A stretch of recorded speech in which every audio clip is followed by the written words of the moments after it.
প্রিয়জনের সাথে ঈদের আনন্দ ভাগাভাগি করতে সারা দেশের মানুষ যখন ছুটছে গ্রামে, ঠিক সেই মুহূর্তেই একটি মর্মান্তিক ঘটনার অবতারণা করলো রাজবাড়ির ঘাট এলাকায় কর্মরত যে নৌপুলিশ সদস্যরা রয়েছে তাদের সহযোগিতায় একজন আইসক্রিম বিক্রেতার যে শেষ সম্বল, তিলে তিলে জমানো যে সম্বলটি দিয়ে সে পরিবার পরিজন নিয়ে ঈদের আনন্দ করবেন সে গ্রামের বাড়িতে যাচ্ছিল। তার সেই টাকাটি আসলে বাস থেকে হারিয়ে যায়, তার কাছে থেকেই হারিয়ে যাওয়ার পরে সেই আইসক্রিম বিক্রেতা একেবারেই হতাশায় হয়ে পড়ে এবং হতাশাগ্রস্ত হয়ে পড়ে সে কিন্তু ঘাট এলাকাতে আসে এবং ঘাটে এসে তখন নৌপুলিশ সদস্যদের তারা কিন্তু সহায়তা চায়। নৌপুলিশ সদস্যদের সহায়তা চাওয়ার পর নৌপুলিশ সদস্যরা বিআইডব্লিউটিসির কর্মকর্তাদের সহযোগিতা নিয়ে তারা আপ্রাণ চেষ্টা চালিয়ে সেই টাকাটিকে উদ্ধার করেছে। আমরা এখন যেই টাকাটি, যে আইসক্রিম বিক্রেতার আর টাকাগুলো হারিয়ে গিয়েছিল, আমরা একটু তার কাছ থেকে কথা বলে একটু জেনে আসি আসলে টাকাগুলো কীভাবে হারালো। ভাই, যদি একটু আমাদেরকে বলেন কীভাবে আপনার টাকাগুলো ভাইয়া, টাকাটা আমার মনে করেন যে পানি কাগজের দিয়ে মুড়ানো কোমরে ছিল।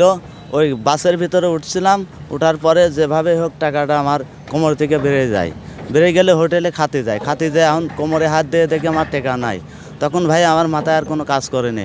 তখন আমি সরাসরি মনে করেন যে চলে আইছি দৌলতদিয়া ফেরিঘাটে আইসি নৌ পুলিশের ভাইদের উদ্ধার নিয়ে টাকাটা আমার মনে করেন যে তা ভাইরা ওই ফেরির ইনচার্জের কাছে ফোন দিয়ে তখন ভাইরা ওই ফেরির ইনচার্জ মনে করেন টাকাটা আমার উদ্ধার করে ভাইদের কারণেই আমাদের টাকাটা মনে করেন উদ্ধার হয়েছে।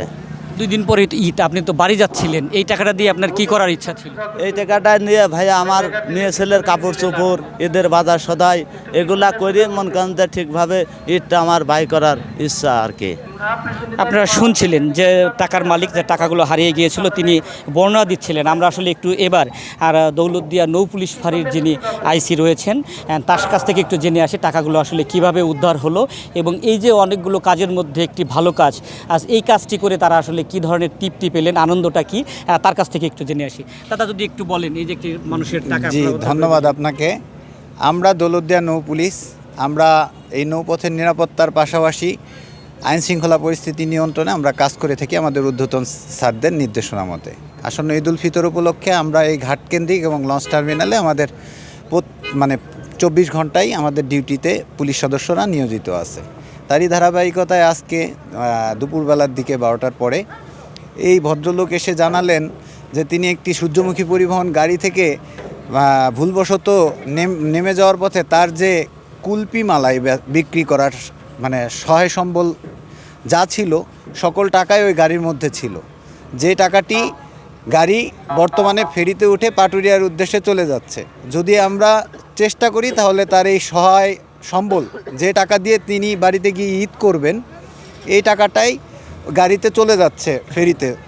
তো এই মানবিক কথাটি শোনার পরে আমরা তাকে সহযোগিতার জন্য সর্বোচ্চ চেষ্টা করি এবং তারই ধারাবাহিকতায় আপনার এখানকার বিআইডব্লিউটিসির যিনি ইনচার্জ আছেন জনাব সালাউদ্দিন আহমেদ, ওনাকে আমরা তাৎক্ষণিকভাবে মোবাইল ফোনে যোগাযোগ করে এবং ফেরির মাস্টার যিনি আছেন, ফেরির মাস্টারকে আমরা নোটিশ করতে সক্ষম হই, যার প্রেক্ষিতে ফেরির মাস্টার তড়িৎ গতিতে ওই গাড়িতে গিয়ে যেই সিট বলছিল F1 F2 এবং G1 G2-র মাঝামাঝিতে টাকাটা পড়ে আছে, ওইখানে গিয়েই টাকাটা একটা প্লাস্টিকে মোড়ানো অবস্থায় পায়। উপস্থিত লোকজনের সম্মুখে টাকাটা গুনে তারপরে তিনি ওপার থেকে আবার পুনরায় এপারে আসলে আমরা আপনাদের সম্মুখে, স্থানীয় জনতার সম্মুখে এই ভুক্তভোগী পরিবারের টাকা ফিরিয়ে দিয়ে আমরাও মানসিকভাবে তৃপ্তি বোধ করছি যে আমাদের এই পুলিশিং কার্যক্রমটা সার্থক, যে একজন অসহায় মানুষের হারিয়ে যাওয়া সম্বলকে আমরা তার নিকট হস্তান্তর করতে সক্ষম হয়েছি। ধন্যবাদ। আপনারা শুনছিলেন যে একজন দরিদ্র মানুষের, একজন আইসক্রিম বিক্রেতার আর তার যে ঈদের আনন্দ, সেই ঈদের আনন্দটুকু ফিরিয়ে দিতে পেরে এই পুলিশ কর্মকর্তারাও কিন্তু নিজেদেরকে গর্বিত মনে করছেন। আমরা আশা করব এমনি করেই একটু ভালোবাসা দিয়েই, একটু ভালো কাজের মধ্য দিয়েই দেশ এগিয়ে যাবে, ভালো থাকবে আমাদের দেশের সকল মানুষ।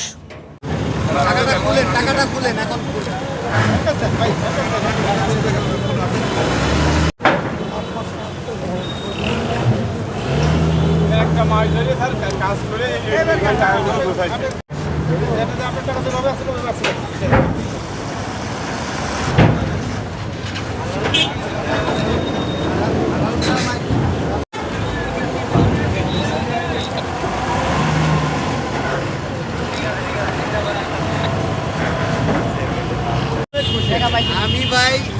আসার সাথে সাথে আমি এখানকার ফেরির যিনি এজিএম মহোদয় আছেন জনাব সালাউদ্দিন আহমেদ, ওনার সাথে মূলত মানুষের নিরাপত্তা দেওয়ার পাশাপাশি যে কোনো ক্ষতিগ্রস্ত মানুষ আমাদের কাছে আসলে আমরা আইনের মধ্যে থেকে মানুষকে সেবা প্রদান করে থাকি।